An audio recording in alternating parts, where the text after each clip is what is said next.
O ministro Alexandre de Moraes, do Supremo Tribunal Federal, determinou nesta quinta-feira que a Polícia Federal tome em 30 dias, presencialmente, o depoimento do presidente Jair Bolsonaro no inquérito que apura se ele interferiu politicamente na instituição. Dentro desse prazo, Bolsonaro poderá marcar dia e hora para ser interrogado sobre a acusação do ex-ministro Sérgio Moro, a de que o presidente agiu para blindar aliados e familiares de investigações. A decisão de Moraes foi tomada após a Advocacia Geral da União ter informado nesta quarta-feira ao Supremo que o presidente admite prestar o depoimento pessoalmente. Fiuza. Então, estamos vendo a construção de mais um palco, né? De mais uma cena política construída dentro da máxima corte de justiça do país.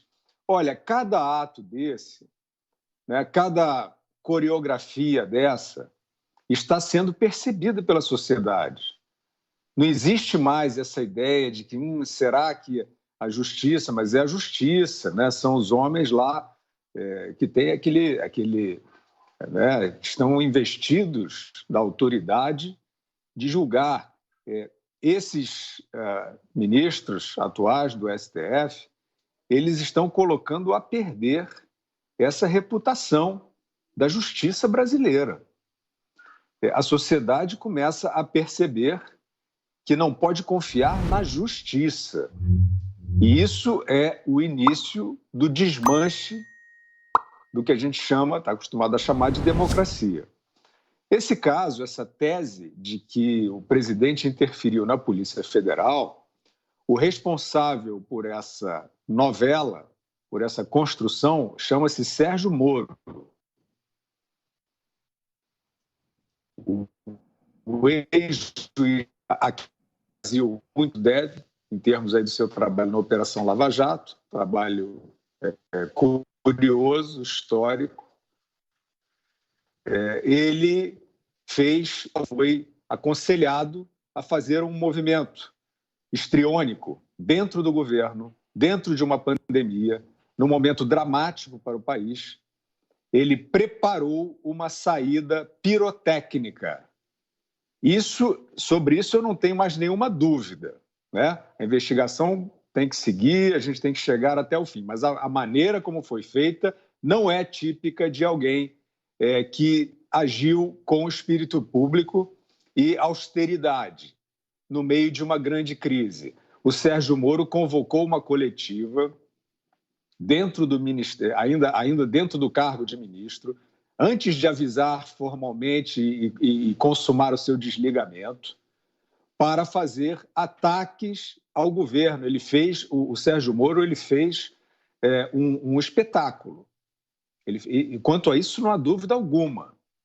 Ele poderia, se ele tivesse uma coisa importante para denunciar ou para mandar investigar, né, uma discordância importante, ele poderia fazer de várias formas para preservar o país dentro de uma crise muito grave.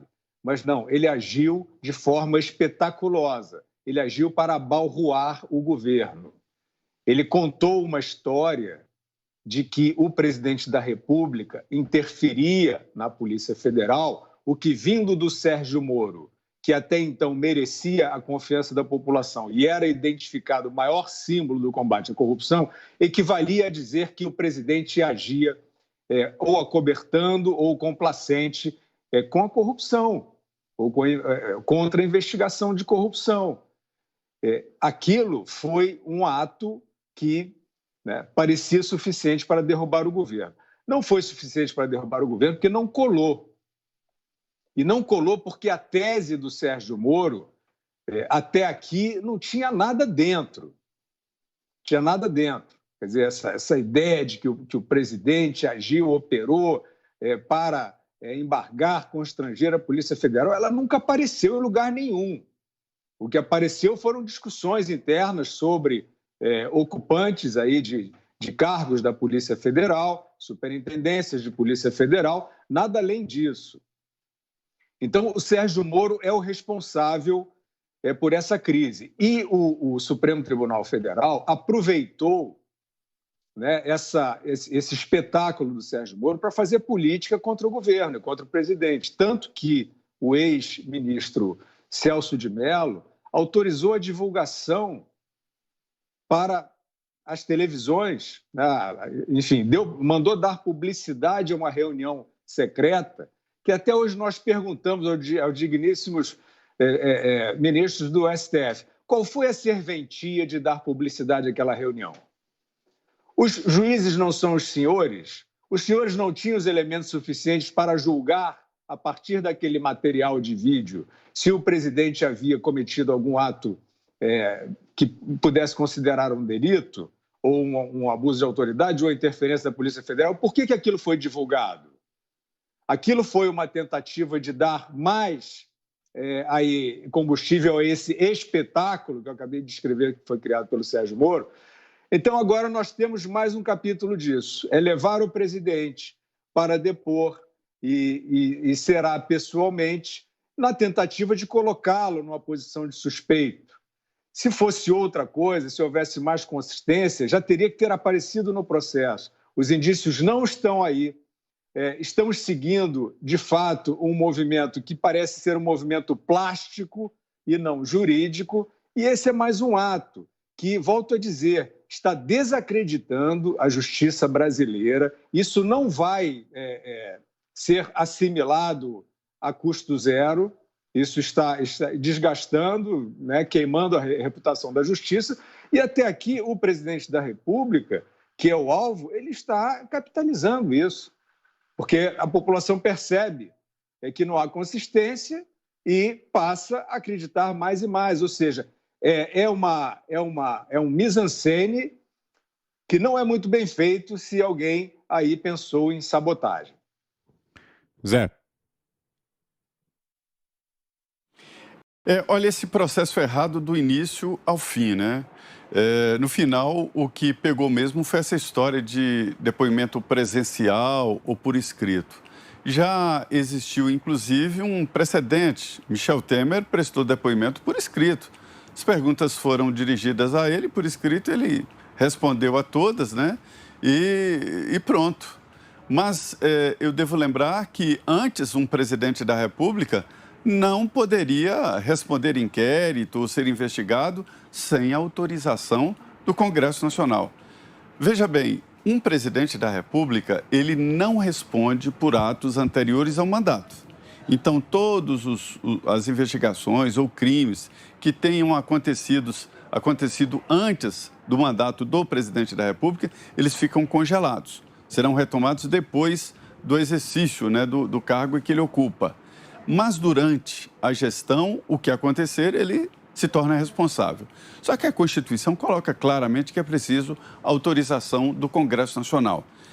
O Supremo entendeu há poucos anos, no governo Michel Temer, no governo tampão ali do Michel Temer, que o Supremo pode investigar o presidente sem autorização da Câmara. O que não pode é abrir o processo.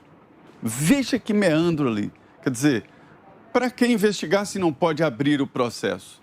Quer dizer, é uma jurisprudência ambulante ali nos limites.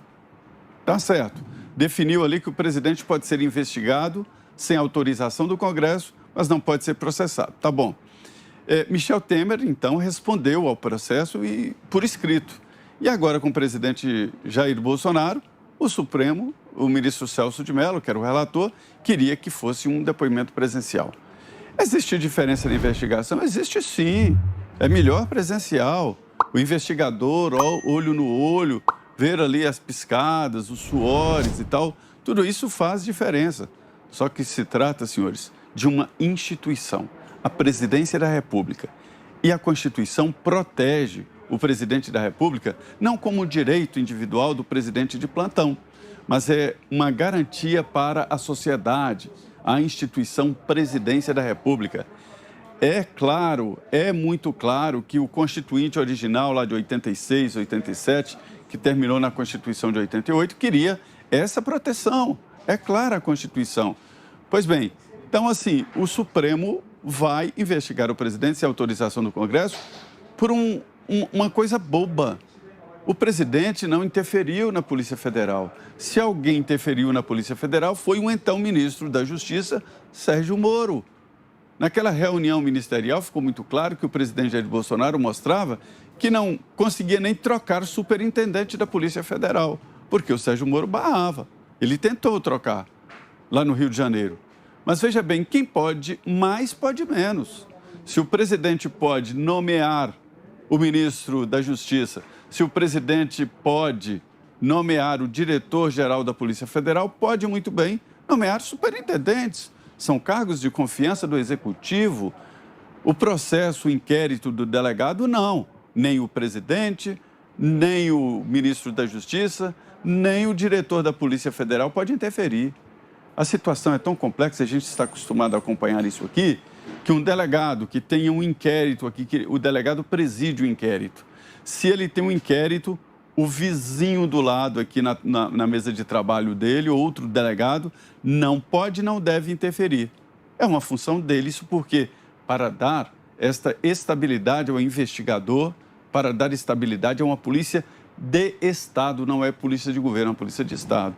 Então, essa história de que o presidente interferiu na Polícia Federal é uma balela, não existiu, e fazer o presidente da República tomar um depoimento presencial é, no mínimo, um exagero e um constrangimento para a instituição.